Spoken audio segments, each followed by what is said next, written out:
अस्सलाम वालेकुम, आदाब अर्ज़ है जी डियर स्वीट लिसनर्स। कहिए क्या हाल अहवाल हैं, कैसे हैं आप सब। दुआ है, उम्मीद है सब खैरियत से होंगे। अल्हम्दुलिल्लाह मैं भी बिल्कुल खैरियत से हूँ।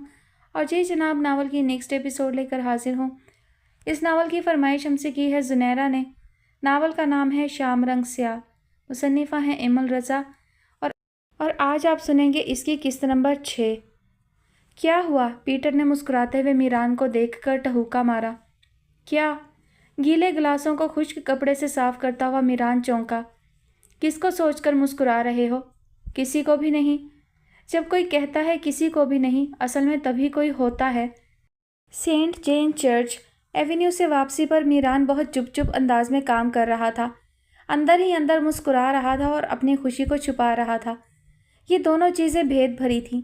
उसके दोस्त पीटर ने ये बात नोट की थी। लगता है आज टावर की एक्टिविटी ने तुम्हें कुछ ज़्यादा ही मुसरत बख्शी है। पीटर के साथ जैक्सन भी आ मिला था। मीरान, जो हमेशा गहरी उदासी में खोया रहता था, अब उजली मुस्कुराहट में मगन था। ऐसे में दोनों की हैरत फितरी थी।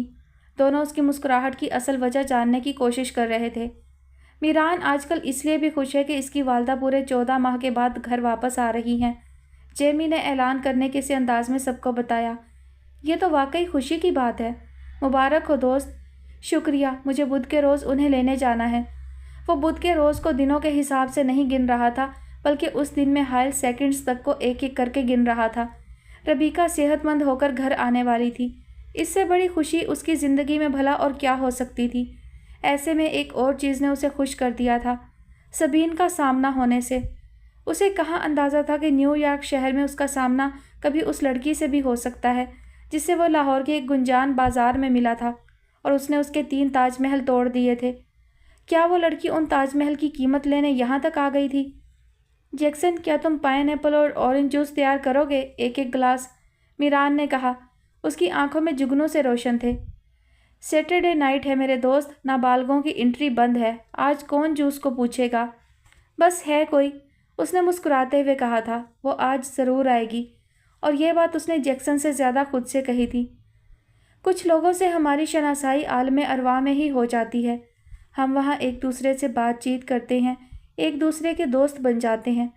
फिर जब वही रूहें दुनिया में मिलती हैं तो उन्हें पहली ही मुलाकात में ऐसा महसूस होता है कि वो लोग जन्म जन्म से साथ हैं। उनके महसूसात हकीकी होते हैं। ये हकीकत में पुरानी शनासाई का नतीजा होता है। सबीन भी उसी किसी पुरानी शनासाई के ज़ेरे असर थी। वो जैसे आलम अरवा में मीरान से दुनिया में मोहब्बत करने का, वफ़ा निभाने का वादा कर आई थी। अब इस वादे को पूरा करने के लिए बेचैन थी। मशरूब ख़त्म हो चुका था और खाली डिस्पोजेबल ग्लास न जाने कब से उसके हाथ में था, जहाँ वो मीरान के हाथों का लम्स ढूंढने की लाहासिल कोशिश कर रही थी। वो मुस्कुराता चेहरा उसे कभी भूला ही नहीं था। तब भी नहीं जब वो अपने कॉलेज में कमाएगी के एहसास तले कोनों खुदरों में सबसे छुपती फिरती पनाह तलाश करती थी। तब भी नहीं जब वो घर की खिड़की से आर्ट कॉलेज के बाग में बैठे लड़के लड़कियों के राजो न्याज को सुना करती थी। तब भी नहीं जब वो अम्मा की बीमारी की वजह से अस्पताल में उनके साथ शब रोज़ गुजारने पर मजबूर थी। फिर जब अम्मा की ही आखिरी ख्वाहिश पर उसने रशीद से निकाह के लिए कबूल है कहा, तब भी नहीं। अब जबकि वो उसी के शहर में थी, उसके बेहद करीब थी, अब वो उसे कैसे न बाकायदगी से याद करती। क्या उसे रोक कर उससे कोई बात कर लेनी चाहिए थी? हाँ, यकीनन। फिर उसने ऐसा किया क्यों नहीं? उसे रोका क्यों नहीं? उसे क्यों जाने दिया? वो एकदम से चुप क्यों हो गई थी? वो ऐसी गायब दिमाग तो कभी नहीं रही थी। उसे मीरान को याद दिलाना चाहिए था कि उसने पाकिस्तान में उसके 3 ताजमहल तोड़ दिए थे। क्या अब वो न्यूयॉर्क में उनकी कीमत अदा कर सकता है? उसे अपना वक्त देकर उसे बताना चाहिए था कि वो उससे अपनी पहली मुलाकात कभी भी नहीं भूली। उसका नाम उसे हमेशा हिफ्ज़ रहा, जिसने उसके बदबूदार दिनों में दार चीनी जैसी नफीस खुशबू फैलाए रखी। कम से कम वो ये तो कह ही सकती थी कि उसका चेहरा कुछ जाना पहचाना सा है। वो भी शायद याद करने की कोशिश करता, और खुदा अगर सबीन पर मेहरबान होता तो ऐन मुमकिन था कि उसे याद आ जाता। हाँ मेरे खुदा, तुझे उसकी याददाश्त का साथ देना पड़ेगा। उसे याद दिलाना पड़ेगा कि वो सिर्फ मुझसे लाहौर के शाह आलमी बाज़ार में ही नहीं टकराया, बल्कि आलम अरवा में भी उसने मेरी दहलीज़ों के आगे अपने नाम के तावीज़ दबाए हैं, और मैंने भी उसके नाम की तस्बीहात की हैं। बेकरारी से कमरे के चक्कर लगाते हुए उसने खुदा से दुआ की थी। ये दुआ सारी की सारी इल्तिजा से पुर थी। हाय, लेकिन अब वो क्या करे? उसे न्यूयॉर्क जैसे बड़े शहर में कहाँ कहाँ ढूंढे। क्या भयानक गलती कर दी थी उसने। वो साकत क्यों हो गई थी और अब उसकी गायब दिमागी का न जाने क्या नतीजा निकलने वाला था। कमरे के चक्कर लगाते लगाते उसने ग्लास को खाली डस्टबिन में डाला था और तभी उसकी नज़र कप की पुष्ट पर मौजूद कंपनी के टैग पर पड़ी थी, ड्रीम क्लब। सबीन की आंखों में रोशनी सी भर गई थी। वार्डरोब खोलकर उसने अपने साथ लाए हुए तमाम लिबासों में से सबसे बेहतरीन लिबास को चुना था। फिर लाइट सा मेकअप किया था। अम्मा के दिए हुए सोने के झुमके पहने थे, गोरी कलाइयों में काले कांच की 8 दर्जन चूड़ियाँ चढ़ाई थीं और सतरंगी चुनरी का दुपट्टा ओढ़ा। उसके मोहल्ले की सहेलियाँ कहती थीं कि जब जब वो ये सब तरद्दुद करती है, गज़ब ढाती है। आज ये सब करके वो क़यामत बर्पा करना चाहती थी। उसने खुद को आईने में देखा। रोशन कमरे का चमकता आईना आज जैसे दुनिया के सारे सच बोल रहा था। सबीन का एहसास कमतरी कहीं खो गया। कम मायगी काफूर हो चुकी थी। जो अक्स सामने था वो फूलों के बिस्तर पर सोने वाली किसी परी पेकर ऐसी शहजादी का था जो जानती ही ना थी कि कांटे का दर्द क्या होता है। बड़ी देर तक खुद को देखते रहने से उसके अंदर एतमाद आया था, लेकिन वो उस हालत में कहाँ जा रही थी। कॉल करके उसने गेस्ट हाउस में ही एक टैक्सी मंगवा ली थी। मुझे ड्रीम क्लब जाना है। टैक्सी के अंदर बैठते हुए उसने ड्राइवर से कहा। इस क्लब की कौन सी ब्रांच? शहर में तो इस क्लब की कम से कम 10 ब्रांचें हैं।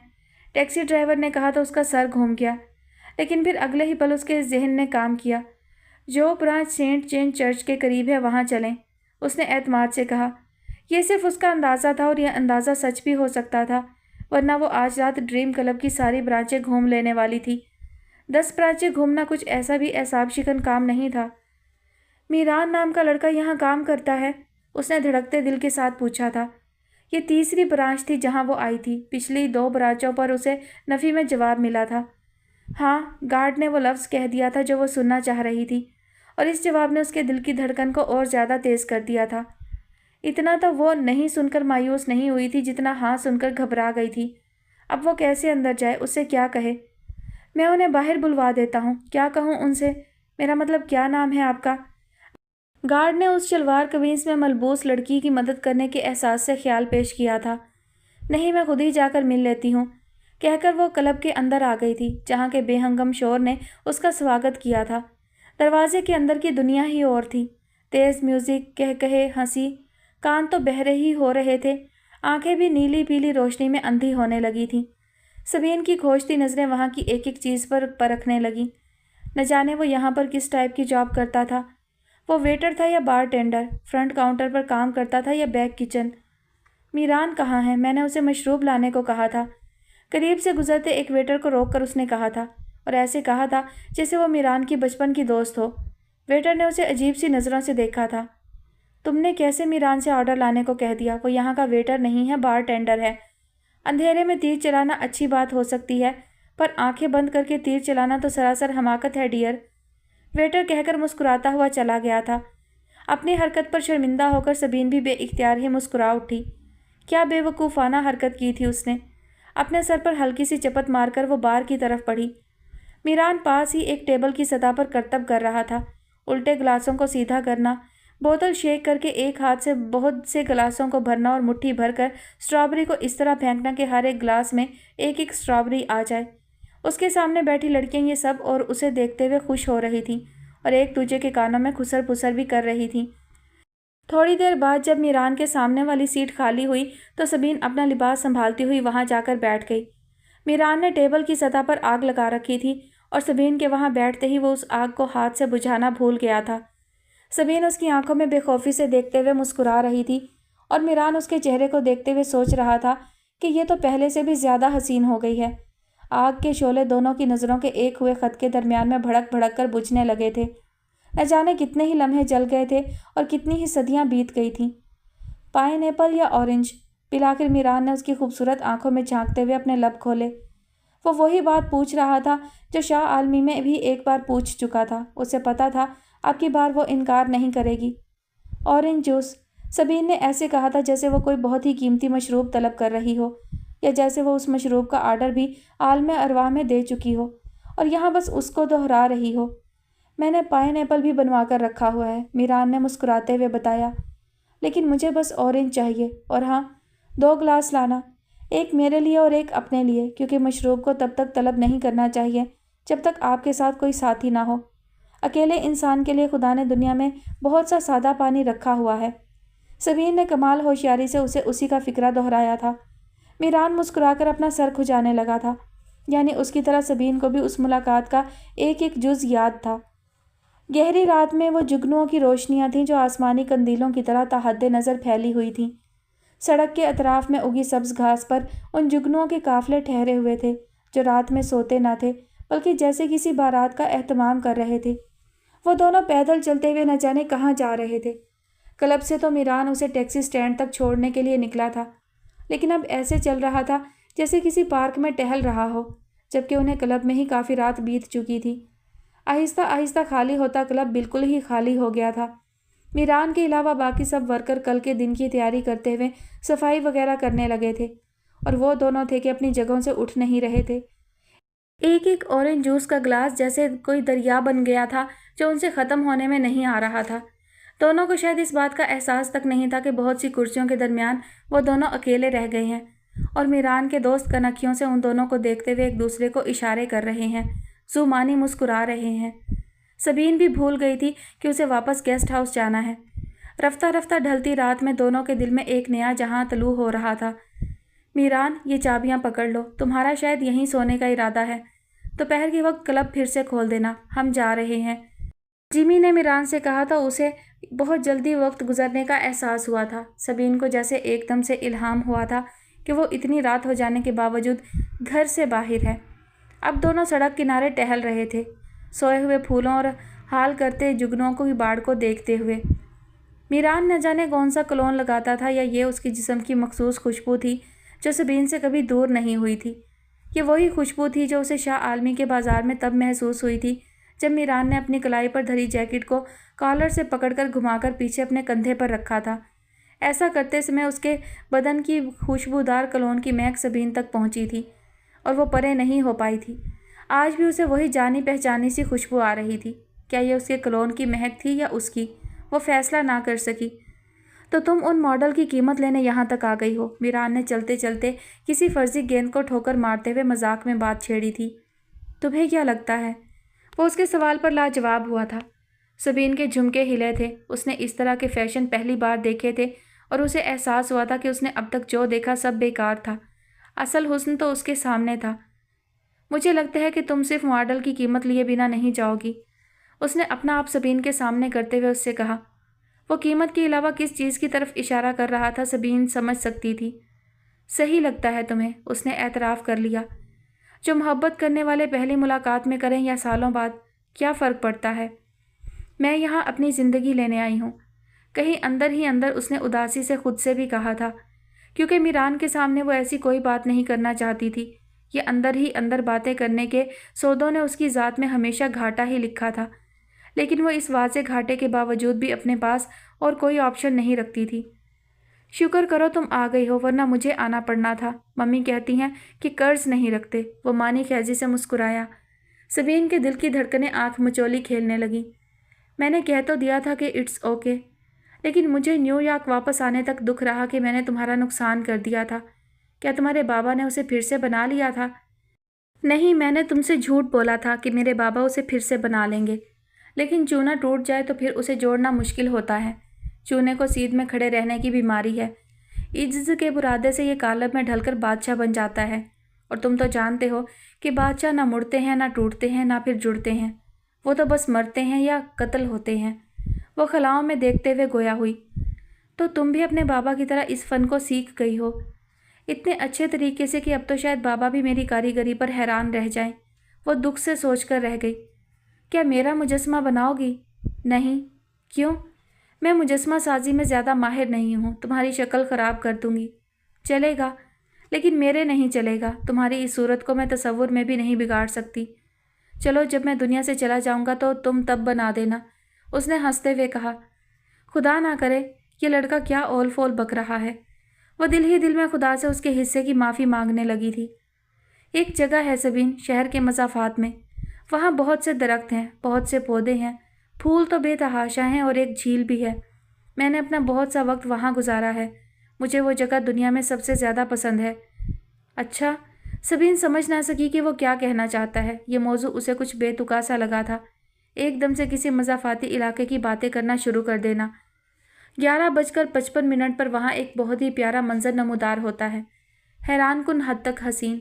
सारा साल में उस मंजर बस 1-8 मिनट का फ़र्क आता है। मैं दावे के साथ कह सकता हूँ कि वो दुनिया का खूबसूरत तरीन मंजर होता है। कहकर वो उसकी सुस्ती से चलती चाल के सामने आ खड़ा हुआ और उसकी तरफ देखने लगा। सबीन की समझ में ना उसकी बेमहल बात आई, ना उसका अजीब सा अंदाज। तो तुम उस मंजर से भी ज़्यादा हसीन हो। जुगनुओं के काफिले फूलों की बाढ़ से उठकर सबीन की आंखों में आकर बसेरा करने लगे थे। सबीन, कहाँ हो तुम? तुमने अपनी खैरियत का एक भी फ़ोन नहीं किया। बाबा की आवाज़ उसके कानों में पड़ी थी और उसकी सारी सोई हुई हिस्सें जाग गई थी। झटके से वो बेड पर ही उठकर बैठ गई थी। जी बाबा, मैं कराची पहुंच गई हूँ। अब पहुंची हो? वो हैरत से पूछ रहे थे। नहीं, कल सुबह ट्रेन लेट हो गई थी। तो बेटी सकीना के घर अपनी खैरियत का एक फ़ोन ही कर देना था, बाबा शिकवा कर रहे थे। या उधर जाकर एकदम से ही हमें भूल गई हो? नहीं बाबा, उसने हल्के से कहा। वो बाबा को क्या बताती कि एक रात तो उसे चक्की के शोर की वजह से नींद नहीं आई, और दूसरी रात मीरान के इन अल्फाज, तुम उस मंजर से भी ज़्यादा हसीन हो, की गूंज से। यहाँ सिग्नल में कुछ मसला था बाबा। मैंने तो कई बार कोशिश की थी सकीना के घर कॉल करने की। खाना ठीक से मिल रहा है वहाँ तुम्हें? कैसी जगह है? कमरा वगैरह तो ठीक है ना? बाबा फिक्रमंदी से पूछ रहे थे। सबीन अपने दाएं बाएं देखते हुए मुस्कुराने लगी थी। जी बाबा, सब बहुत ठीक है, वो चहक कर बोली थी। फिर भी बाबा की तसल्ली करने में उसे पूरे 15 मिनट लग गए थे। फिर फ़ोन बंद करके वो खिड़की के पास आकर खड़ी हो गई थी, क्योंकि कल सुबह वाला साज आज फिर से उसे सुनाई देने लगा था। दूर से एक धब्बा करीब हो रहा था, तारीकी में फैलती रोशनी में एक स्याह सा धब्बा। वो लड़का आहिस्ता आहिस्ता कल वाले रास्ते पर ही गामजन आज भी सबीन के गेस्ट हाउस की तरफ आता हुआ उसकी खिड़की के नीचे से गुजरने वाला था। सबीन बड़े इश्तियाक से उसे देखने लगी और बड़ी तवज्जो से उसका साज भी सुनने लगी। लड़का बहुत नफीस अंदाज में माउथ आर्गन बजा रहा था। उसका राग बहुत नफीस था, जैसे वो सिर्फ माउथ आर्गन ही नहीं, दुनिया के सारे राग बजा रहा हो। सबीन को आज से पहले अंदाज़ा नहीं था कि माउथ आर्गन से एक से ज़्यादा सुर भी निकल सकते हैं। वो सुरों को इतना नहीं जानती थी, लेकिन जितना जानती थी या सुन सकती थी, बिला शक्को शुबा कह सकती थी कि वो लड़का कमाल का माउथ आर्गन बजा रहा था। आज फिर उसने खिड़की में पड़े गुलदस्ते में से एक फूल निकालकर लड़के की तरफ ऐन उन लम्हों में फेंक दिया था जब लड़का उसकी खिड़की के नीचे से गुजर रहा था। लेकिन कल की ही तरह आज भी वो लड़का अपनी धुन में, अपने साज में मगन था कि उसे अंदाज़ा ही नहीं हुआ था कि दूसरी मंजिल के कमरे की खिड़की से किसी ने उसे सराहते हुए उसकी तरफ फूल फेंका है।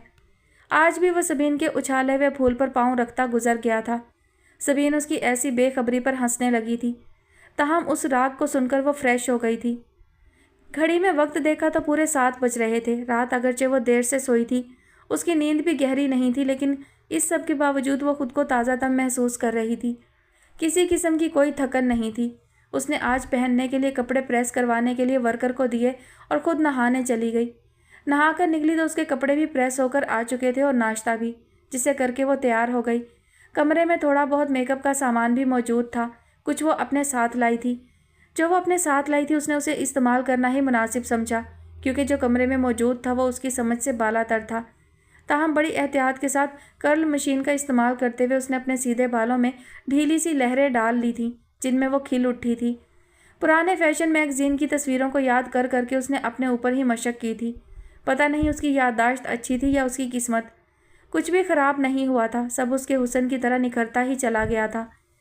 खिड़की से बाहर तुलू हो चुका दिन अब जोबन पर पहुंच चुका था। बहार का मौसम किसी वही की तरह बड़े मुकद्दस अंदाज से नाजिल हो रहा था। इन दिनों में आने वाली ज़िंदगी के लिए खुशखबरियाँ थीं, वो जानती थी। तैयारी का अमल बड़ा खुशकुन था।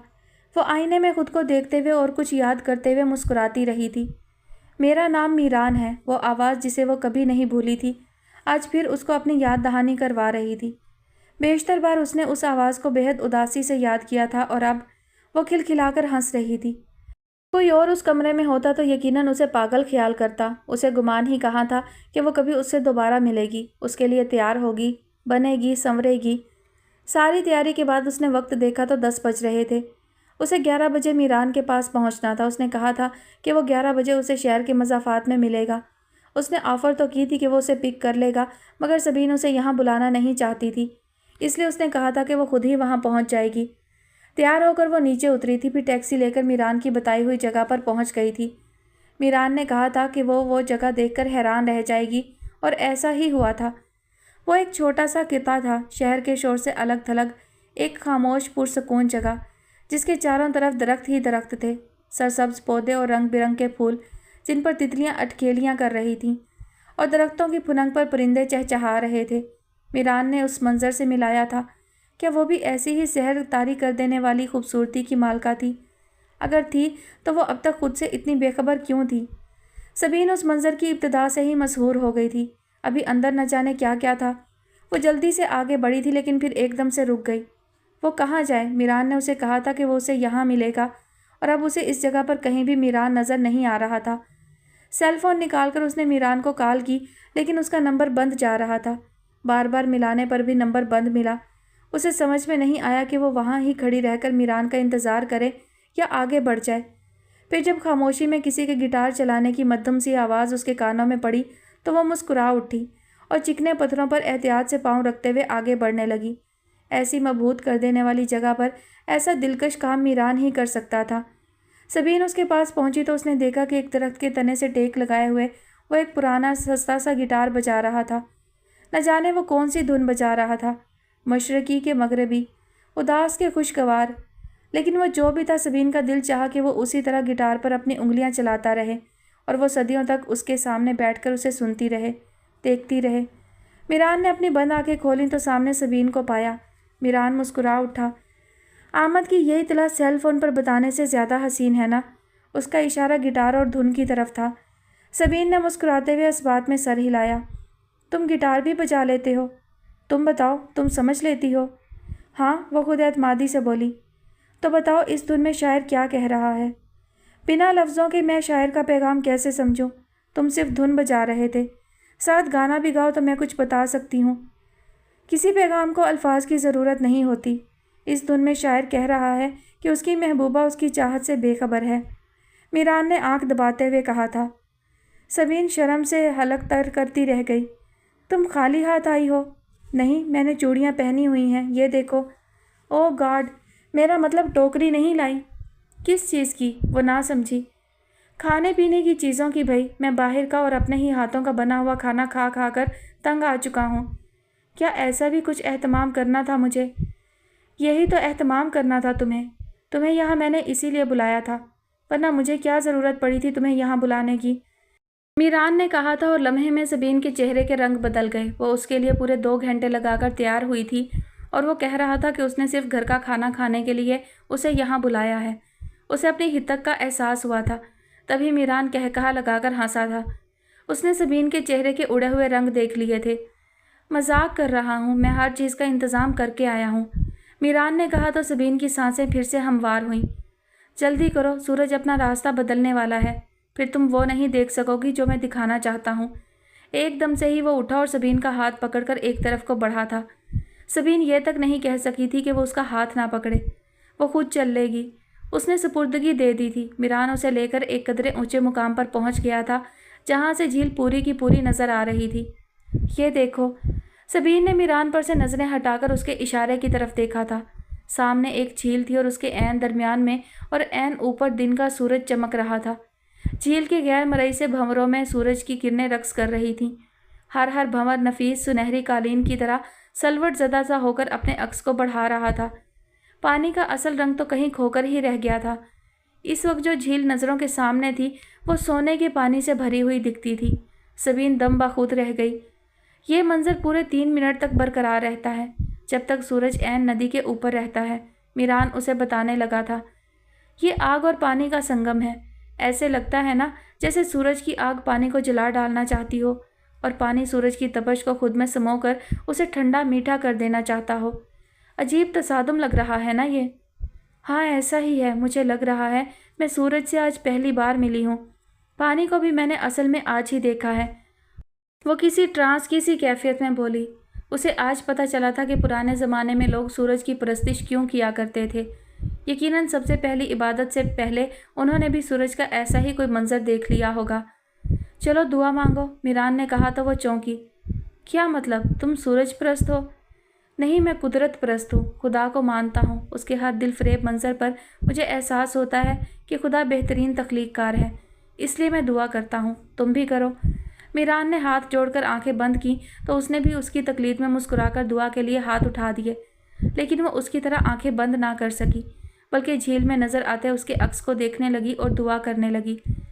ऐ खुदा, मैंने ज़िंदगी भर कोई इतनी नेकियां नहीं की कि मैं उसके बदले में ही तुझसे मीरान मांग सकूं, पर मैं एक इल्तिजा करती हूँ कि मुझे ये मिले ना मिले, लेकिन इसकी ये परछाई मुझसे दूर ना जाए। मैं जब जब यहाँ आऊँ मुझे झील के पानी में इसका अक्स देखने को मिल जाए। मैं इस अक्स को देख देख कर ही सारी ज़िंदगी गुजार दूंगी। उसने बड़ी शिद्दत और रिक्कत से यह दुआ की थी। वो शुरू से ही ऐसी बेसलीका रही थी। दुआ मांगना उसे कभी आया ही नहीं था। उसे अंदाज़ा ये नहीं था कि उसने दुआ में क्या मांग लिया है। कितनी भयानक इल्तिजा खुदा के हजूर भेजती है जो मंजूर भी कर ली गई है। सुंबल के दरख्त में एक खासियत होती है, ये जितना पुराना हो उस पर उतने ही ताज़ा फूल लगते हैं। ज़्यादा नई खुशबू वाले, ज़्यादा शोख रंग वाले, ज़्यादा अफादियत वाले। ऐसा इसलिए नहीं होता कि वो बहार के नए फूल होते हैं, इसलिए शौक होते हैं, ताज़ा खुशबूदार चमकते रंगों वाले होते हैं, बल्कि ऐसा इसलिए होता है कि सुंबल अपने हर साल के तजर्बे से सबक सीखता है। वो हर साल अपनी खामियों को दूर करता है। हर नई बहार पर वो पिछली बहार से ज़्यादा शौक और ताज़ा फूल खिलाता है। उसके बुढ़ापे में उसके फूलों की रौनक दीदनी होती है, लेकिन इस खासियत में एक कबाहत भी पोशीदा है। इस सारी मेहनत में सुंबल की मिसाल खुशनुमा पंखों वाले मोर के बदनुमा पंजों जैसी बनकर रह जाती है। गदले, बेढब और बेजोड़ पंजे। चंद रोज़ा ज़िंदगी वाले खुशरंग फूल जब झड़ते हैं तो सुंबल की शाखें भी भद्दी, गंदी और बेवुक्कत लगती हैं। खुद बूढ़ा होकर वो फूलों को खुशनुमा बना देता है, लेकिन अपनी अहमियत पैदा नहीं कर पाता। इंसानी ज़िंदगी और सुंबल में हद दर्जा मुमासलत है। इंसान भी अपनी ज़िंदगी साल हर साल तजर्बात इकट्ठे करने में खर्च कर देता है। वो अपनी ज़िंदगी को खुशनुमा बनाना चाहता है, उसे मुख्तलिफ और बहुत से रंगों से सजाना चाहता है, उसमें नई नई खुशबुएं भरना चाहता है, चमक पैदा करना चाहता है।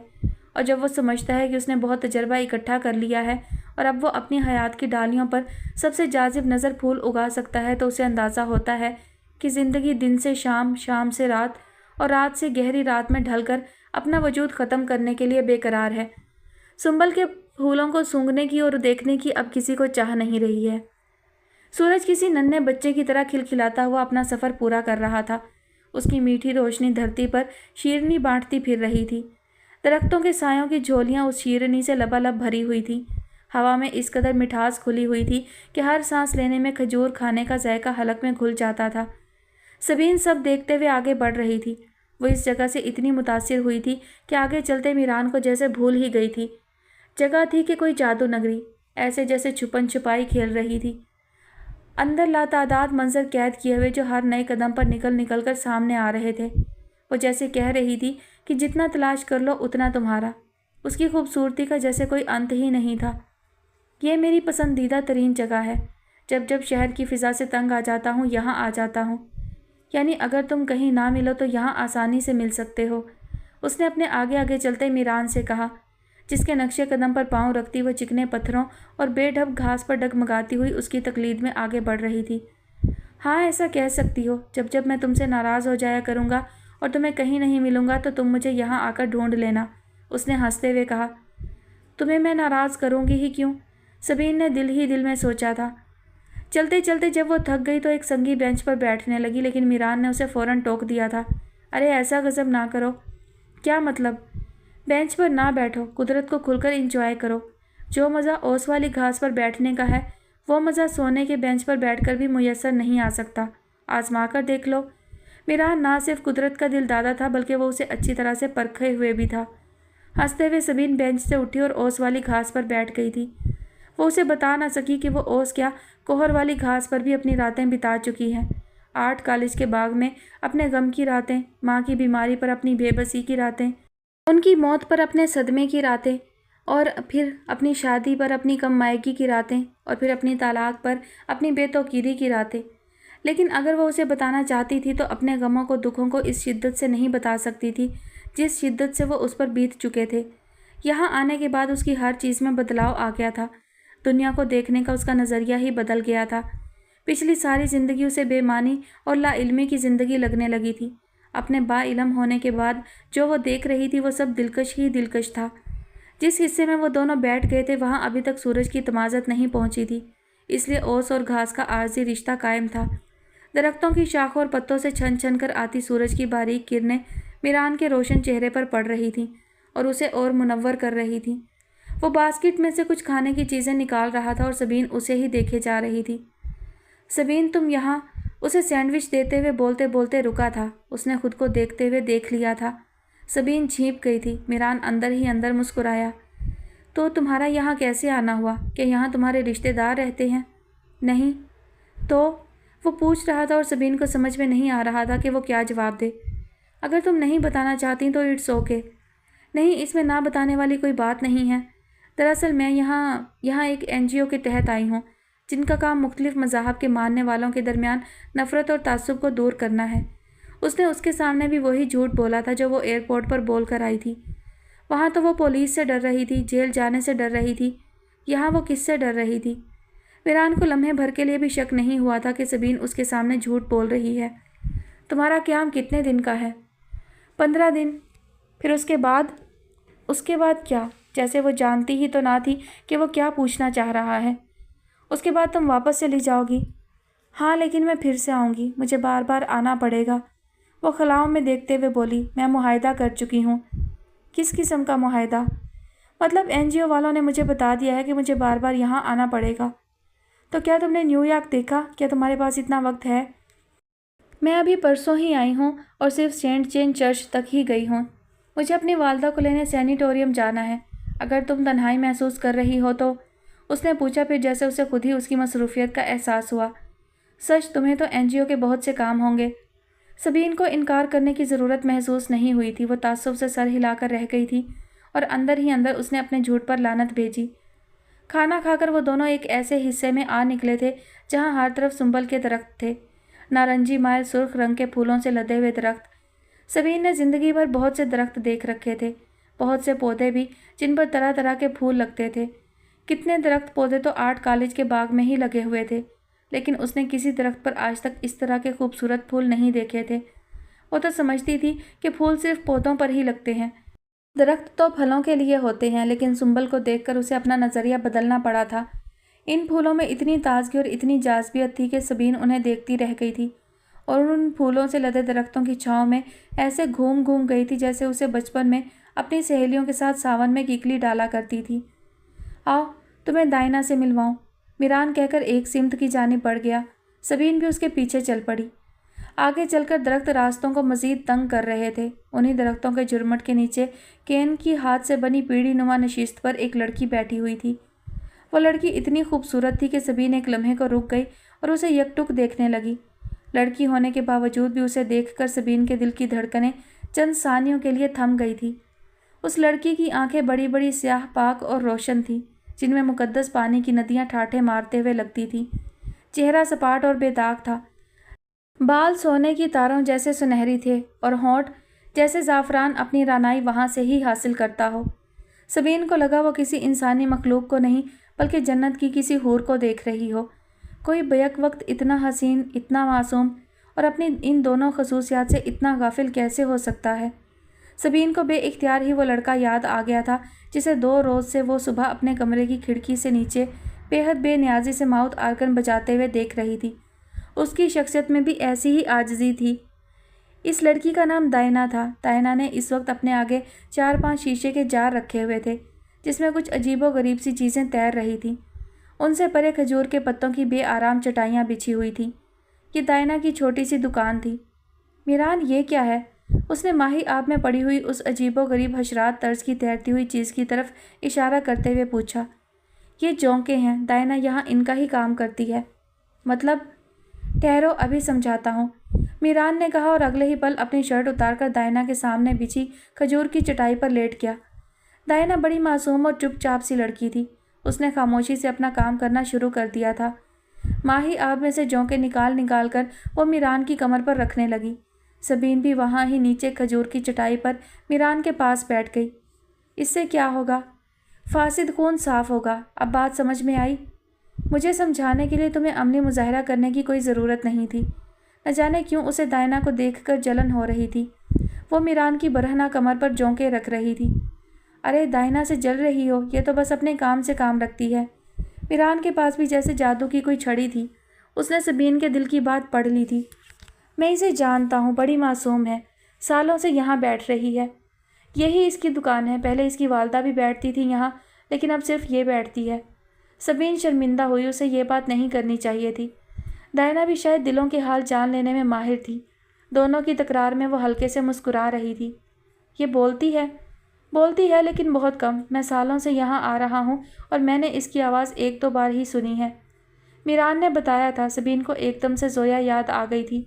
وہ بھی اپنی مرضی سے بولتی تھی اور سبین اس کے بولنے کی شدت سے منتظر رہا کرتی تھی کہ وہ کوئی بات کرے، کوئی خواہش کرے جسے پورا کرنے کے لیے سبین اپنی سر دھڑ کی بازی لگا دے۔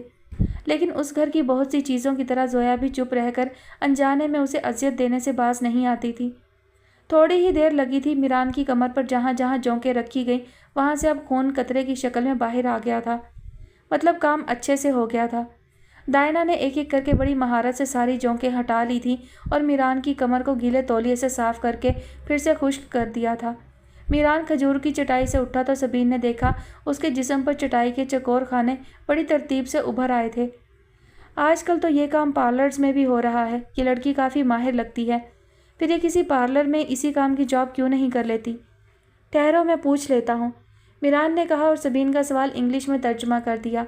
دائنا چند لمحے خاموش رہی تھی، پھر اس نے درختوں کو دیکھتے ہوئے کوئی جواب دیا تھا جسے سبین میران کے بنا ترجمہ کیے ہی سمجھ گئی تھی۔ وہ کہہ رہی ہے کہ میں بہت سے پارلرز میں گئی ہوں لیکن وہاں کسی بھی جگہ سنبل کا درخت نہیں ہے اور میں یہ کام یہاں بیٹھ کر ہی کر سکتی ہوں، سنبل کے درخت کی چھاؤں میں۔ دائنا کے جواب سے اب کی بار سبین کو بابا یاد آ گئے تھے۔ اپنے کام کو لے کر ان کی منطقیں بھی ایسی ہی عجیب ہوا کرتی تھیں۔ ایک بار سبین نے اماں کو گھر کا فرش پکا کروانے کی بات کی تھی کیونکہ سرخ اینٹوں کا وہ فرش اسے ہمیشہ سے ہی سخت ناپسند رہا تھا، لیکن تب بابا نے اس کی مخالفت کی تھی۔ میں چونے کا کام انہی سرخ اینٹوں پر بیٹھ کر کر سکتا ہوں۔ جب میں یہاں اپنے ٹکڑوں کو پانی سے دھوتے ہوئے صاف کرتا ہوں تو مجھے لگتا ہے کہ پانی کے ساتھ ساتھ میری پریشانی بھی اینٹوں کے ذروں میں چلی گئی ہیں۔ ہاں، پریشانیاں تو جوں کی توں تھیں۔ پتہ نہیں بابا کون سے پانی کو بہاتے تھے اور کون سی پریشانیاں سرخ اینٹوں کی درزوں میں جا چھپتی تھیں۔ اس نے تلخی سے سوچا تھا۔ کتنے پیسے؟ جتنے میں آپ کو راحت محسوس ہو، دائنا نے مسکرا کر حیا زدہ سے لہجے میں کہا تھا۔ سبین ایک بار پھر سے حیران ہوئی تھی اور کسی حد تک شرمندہ بھی۔ دائنا کی ایک ایک بات اسے خود میں جھانکنے پر مجبور کر رہی تھی۔ میران نے اپنی ہپ پاکٹ سے کچھ پیسے نکال کر دائنا کے آگے کیے جو اس نے ہاتھ میں پکڑنے کی بجائے کین سے بنی ایک ٹوکری کے اندر ڈلوا لیے جس میں پہلے سے ہی کچھ پیسے موجود تھے۔ اس کا یہ انداز شاید اس لیے تھا کہ وہ کسی بھی گاہک کی رقم کو دیکھ نہ سکے کہ وہ اسے اس کے کام کی کتنی اجرت دے رہا ہے، تاکہ اگلی بار اس کا کام کرتے وقت نہ تو وہ حد سے زیادہ گرم جوشی دکھائے اور نہ ہی سرد مہری۔ میں کب سے یہ کروانے کا سوچ رہا تھا لیکن میرے خیال سے یہ وقت بالکل ٹھیک رہا۔ وہ کیسے؟ فاسد خون کے ساتھ فاسد خیالات بھی نکل جاتے ہیں۔ اس نے شرارت سے آنکھ دبائی۔ دیکھو، اب میں تمہیں ایسے مل رہا ہوں جیسے کوئی فرشتہ، میرے دل میں کوئی برائی نہیں ہے، کہہ کر وہ خود ہی ہنسنے لگا تھا۔ سبین بھی مسکرا کر رہ گئی تھی۔ سبین، تم کہاں ٹھہری ہوئی ہو؟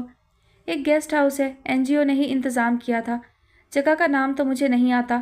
وہ جان بوجھ کر جگہ کا نام بھول گئی۔ اگر تم کہتی ہو تو میں تمہیں وہاں چھوڑ آتا ہوں، اس طرح تمہاری رہائش بھی دیکھ لوں گا۔ نہیں، اس نے سختی سے انکار کیا۔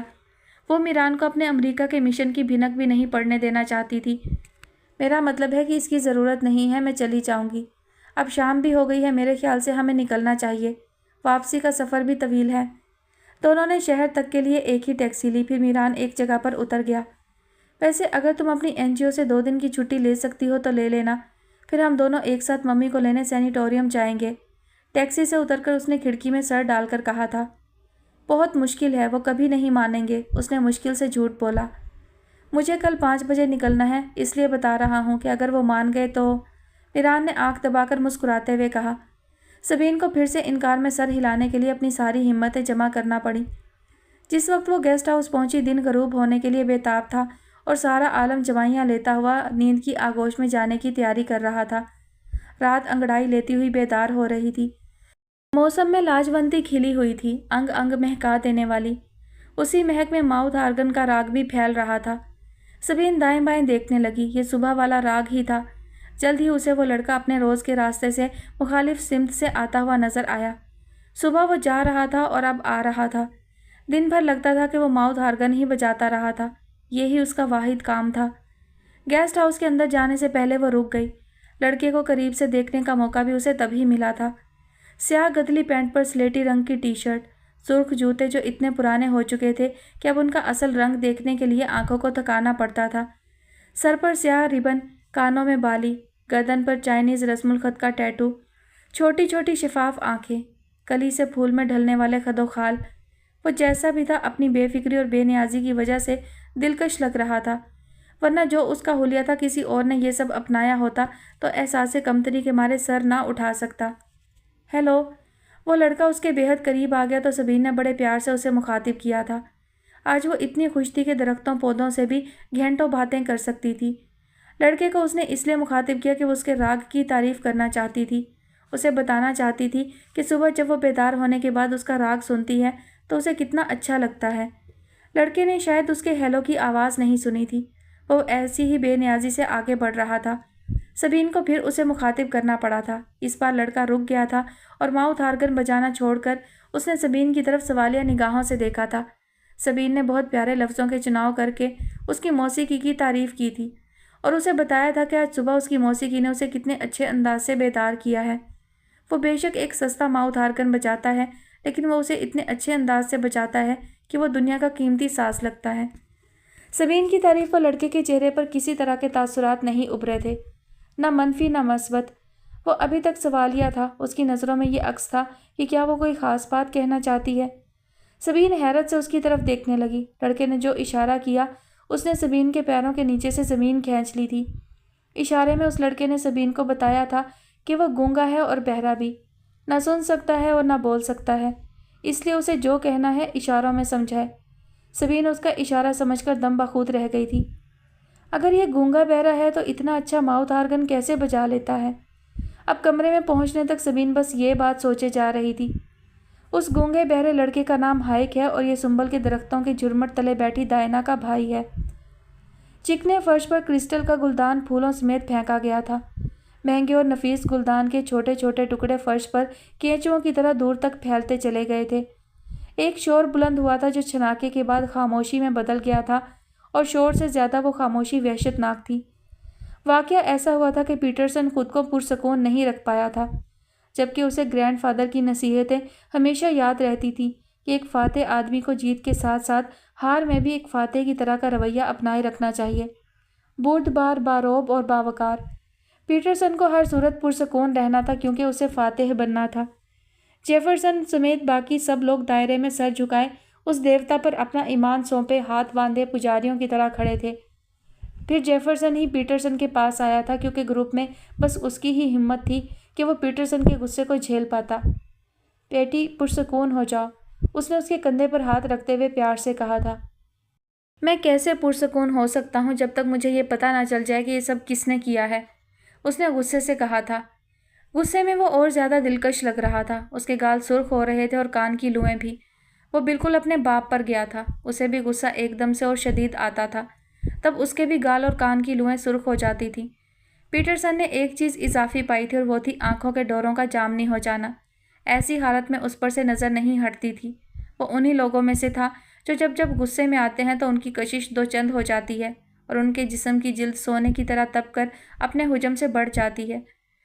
पीटरसन के बदन पर चढ़ी सफ़ेद शर्ट के बटन इस तरह खींच गए थे कि उसका सरापा बाहर आने को बेताब नजर आ रहा था और सर के बालों की एक मोटी लट माथे पर आ गिरी थी। किसी ने कुछ नहीं किया, तुम गलत सोच रहे हो। नहीं, कोई है, पहले बरनाबी और अब कौन है जो गद्दारी कर रहा है। ये गद्दारी नहीं थी, ये महज इत्तफाक था। ये इत्तफाक नहीं हो सकता, ये मुखबरी थी। किसी में इतनी हिम्मत नहीं है कि वो मेरे इदारे से छपने वाली किताबों की जांच पड़ताल करे और मुकद्दस किताबों की जांच करने के बारे में कोई सोच भी नहीं सकता। फिर उसी खेप की जांच की गई है जिसमें चर्च स्मगल की जा रही थी। बाकी खेप को जाने दिया गया है। पुलिस को ना सिर्फ उस कंटेनर का नंबर मालूम था बल्कि उन कार्टन के बारे में भी इल्म था जिसमें चर्च थी, और तुम कह रहे हो कि ये सब इत्तफाक था। जेफरसन खामोश हो गया था। पीटरसन के अंदाजे दुरुस्त एदादो शुमार बयान कर रहे थे। لیکن اس سے ہمیں کوئی نقصان نہیں ہوگا ڈان۔ آپ پریس میں وضاحت دے چکے ہیں کہ کوئی ہمارے ادارے کو بدنام کرنے کی کوشش کر رہا ہے، اس لیے اس نے ہمارے ادارے سے شائع ہونے والی مقدس کتابوں کے ذریعے سمگلنگ کی ہے۔ آپ کے اس بیان نے سب کو مطمئن کر دیا ہے، لیکن میں مطمئن نہیں ہوں۔ مجھے جاننا ہے کہ کون ہے وہ۔ پیٹرسن نے اپنی پینٹ کے ساتھ منسلک کیلس کو کھول کر پرے پھینکا تھا۔ گرینڈ فادر کی ساری نصیحتیں یاد ہونے کے باوجود بھی وہ پرسکون نہیں ہو پا رہا تھا۔ کارزل، میں یہ کام تمہارے ذمہ لگاتا ہوں۔ 1 ہفتے کے اندر اندر مجھے بتاؤ کہ وہ کون ہے جو بظاہر تو میرا دوست ہے لیکن پس پردہ میرا دشمن ہے۔ جو آپ کا حکم ڈان۔ کارزل کے جانے کے بعد ایک ایک کر کے باقی سب بھی نکل گئے تھے، صرف ایک جیفرسن وہاں موجود رہا تھا۔ پیٹرسن نے اپنی شرٹ کے بٹن کھول کر اسے اپنے جسم سے الگ کیا تھا، پھر خاموشی اور سکون سے وہ ایک اونچے صوفے پر کسی شہنشاہ کی طرح بیٹھ گیا تھا۔ غصہ نکل گیا تھا، اب اطمینان سے سوچنے کا وقت تھا۔ اس کے تپے ہوئے گال، سرخ ہوئی آنکھیں آہستہ آہستہ نارمل ہونے لگی تھیں۔ غصے نے جو اس کے خد و خال بے ترتیب کر دیے تھے، تو اب وہ دوبارہ سے اپنی اپنی جگہ پر بیٹھ رہے تھے۔ اس کی درویشانہ صفتیں ظاہر کرنے والی معصومانہ خوبصورتی واپس لوٹ رہی تھی۔ جیفرسن نے کمال ہوشیاری سے دراز کھول کر وہاں سے کنگ آف ڈنمارک کے سیگار نکالے تھے اور ایک سیگار سلگا کر پیٹرسن کو پیش کیا تھا۔ پیٹرسن نے اسے تھام لیا تھا، مطلب اب خطرے کی کوئی بات نہیں تھی۔ اتنا غصہ مت کیا کرو بھائی، تم جانتے تو ہو کہ تم میری جان ہو۔ جیفرسن نے پیچھے آ کر ہلکے سے اس کے برہنہ کندھوں پر اپنے ہاتھ رکھے اور وہاں مساج شروع کر دیا۔ وہ اسے آرام پہنچانا چاہتا تھا۔ پیٹرسن نے بھی ہلکے سے اس کے ہاتھوں پر اپنے ہاتھ رکھ دیے۔ گرینڈ فادر کے بعد پوری دنیا میں سب سے زیادہ محبت اسے اپنے اسی چھوٹے بھائی سے تھی۔ لیکن مجھے یہ بات سمجھ نہیں آ رہی کہ گروپ میں میرا دشمن کون ہے۔ 3-4 کش لے کر سلیٹی دھواں ہوا میں چھوڑتے ہوئے اس نے کہا، میرے خیال سے یہ جوزف کا کام ہے۔ وہ برنابی کا گہرا دوست تھا اور برنابی کی طرح وہ بھی تم سے جلنے اور حسد کرنے کے جذبے میں مبتلا ہے۔ اگر یہ کام جوزف کا ہی ہوا تو اسے بھی برنابی کے پاس جانا ہوگا۔ فی الحال تم سب بھول جاؤ، اتنا غصہ تمہاری صحت کے لیے ٹھیک نہیں ہے۔ ولیم بھی اسی طرح غصہ کیا کرتا تھا، یہ شاید اسی کا اثر ہے۔ پیٹرسن نے کہا تو جیفرسن نے چونک کر اس کی طرف دیکھا۔ وہ اپنے باپ کا ذکر سالوں میں 1 بار ہی کیا کرتا تھا، وہ بھی کسی خاص موقع پر، یا تب جب اس کے ذہن میں کوئی خاص بات ہوتی تھی۔ آج وہ کیا سوچ رہا تھا؟ تمہیں سکون کی ضرورت ہے پیٹی۔ پیٹرسن خاموش رہا تھا۔ تمہیں یاد ہے بچپن میں ہم رش جھیل جایا کرتے تھے، وہاں ڈیڈ ایک عورت سے جونکے لگوایا کرتے تھے۔ ہاں یاد ہے مجھے، اس عورت کی ایک ننھی بچی بھی بیٹھتی تھی وہاں پر، بڑی بڑی آنکھیں ہوا کرتی تھیں اس کی۔ اب وہ لڑکی جوان ہو چکی ہے اور اس کی خوبصورتی قیامت خیز ہے۔ کیا واقعی؟ یقین نہیں تو خود دیکھ لو۔ جیفرسن نے کچھ ایسی ادا سے کہا کہ پیٹرسن نے حیرت سے اس کی طرف دیکھا۔ جیفرسن معنی خیزی سے مسکرا رہا تھا، لیکن کیا وہ پیٹرسن کی فطرت سے واقف نہیں تھا؟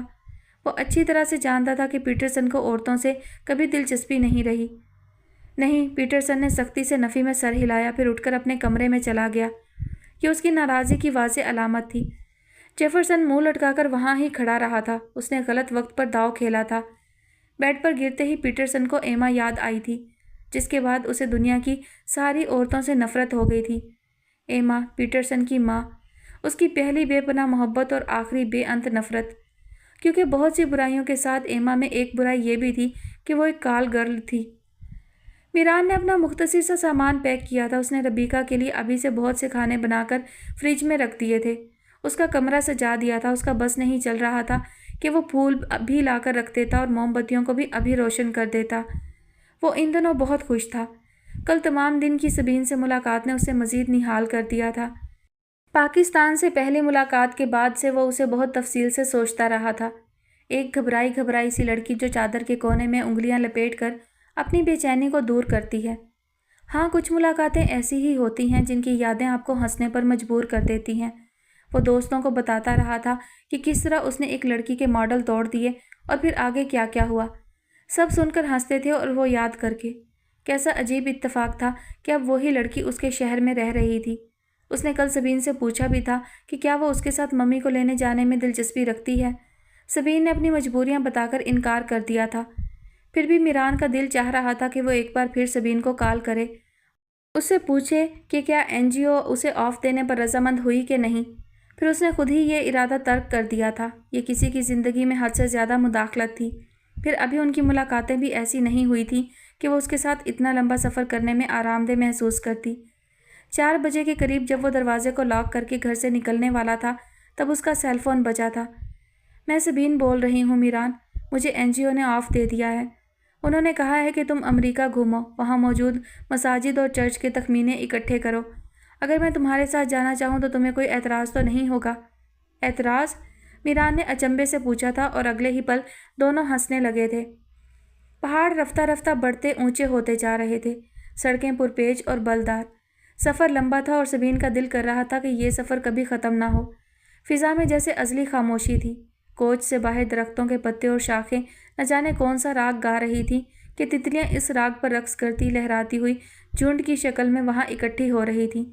سبین نے یہ تو سنا تھا کہ بنگال میں ایسے جادوگر موجود ہیں جو کہیں بھی بین بجائیں تو وہاں سے سانپ نکل آتا ہے، لیکن وہ یہ نہیں جانتی تھی کہ امریکہ کے ایک خطے میں درختوں جیسے بے جان جادوگر بھی موجود ہیں جن کی بین پر تتلیاں لبیک کہتی ہیں۔ کوچ میں کھانا سرو کرنے کے بعد اب سوال و جواب کا سیشن شروع کیا جا رہا تھا۔ پہلا سوال کسی ایکٹر کے بارے میں تھا جس کا جواب میران کو نہیں آتا تھا۔ جس نے اس سوال کا درست جواب دیا تھا اسے ایک ٹیڈی بیئر دیا گیا تھا۔ مجھے بھی ٹیڈی بیئر چاہیے، سبین نے بچوں کی طرح ضد کی تھی۔ اوکے، میں کوشش کرتا ہوں۔ آگے مزید 10 سوال پوچھے گئے تھے جن میں سے میران کسی ایک کا بھی جواب نہیں دے پایا تھا۔ میران، تم میرا ایک چھوٹا سا کام کر سکتے ہو؟ یار، تمہیں بازار سے ٹیڈی بیئر لے دوں گا، اس نے کہا تھا اور پھر پوچھے جانے والے 12ویں اور آخری سوال کا جواب دے دیا تھا۔ یہ لو، آ گیا تمہارا ٹیڈی بیئر۔ پتہ نہیں لڑکیوں کو ٹیڈی بیئر اتنے پسند کیوں ہوتے ہیں، کیونکہ وہ ان کو اپنے ساتھ ایسے چپکا کر رکھتی ہیں جیسے وہ کوئی جیتا جاگتا انسان ہو، کیونکہ لڑکیوں کو تحفظ پسند ہوتا ہے، اور یہ تحفظ وہ ٹیڈی بیئر میں ڈھونڈتی ہیں۔ ہاں، وہ ہنسی تھی اور اس کی ہنسی میں جلد رنگ کے سارے سر شامل تھے۔ محبت پھول کے اندر کا زرگل ہے جس کے اندر پورے پودے کی بقا مقید ہوتی ہے۔ میران کو نہ جانے کب نیند آ گئی تھی۔ اس کا سر سبین کے کندھے پر ڈھلک گیا تھا اور سبین کا دل چاہا کہ وہ قیامت تک اسی طرح بیٹھی رہے۔ کیا وہ دونوں عالم ارواح سے ایسا ہی گہرا تعلق بنا کر نکلے تھے؟ سیٹ کی پشت سے ٹیک لگا کر وہ ان سوچوں کو سوچنے لگی تھی جو کبھی گھر کی کھڑکی سے آرٹ کالج کو دیکھتے ہوئے اس کے دماغ میں آتی تھی۔ محبت اتھاہ گہرائیوں والا چشمہ ہے، اس کی آبیاری کبھی ختم نہیں ہو سکتی۔ بابا، زویا، اماں، تغرے، اسمگلنگ، ٹینی، وہ اس وقت کسی ایک کے بارے میں بھی نہیں سوچنا چاہتی تھی، بس سوائے میران کے۔ سوچتے سوچتے نہ جانے اسے بھی کس وقت نیند آ گئی تھی اور اس کا سر میران کے سر کے اوپر آ گیا تھا۔ محبت شہد کی مٹھاس ہے اور اس میں شہد کا بھاری پن نہیں۔ ذہن سوتے وقت بھی وہی غلطیاں کرتا ہے جیسا ہم اسے حکم دیتے ہیں، جیسا ہم اسے کرنے کو کہتے ہیں۔ سفر لمبا تھا لیکن اتنا لمبا نہیں جتنا وہ دونوں بند آنکھوں کے پیچھے جاگتے ہوئے ایک دوسرے کے ساتھ طے کر رہے تھے۔ محبت شبنم کی اوس ہے، پھول کی ہر پتی کے لیے اس کا غسل لازم ہے۔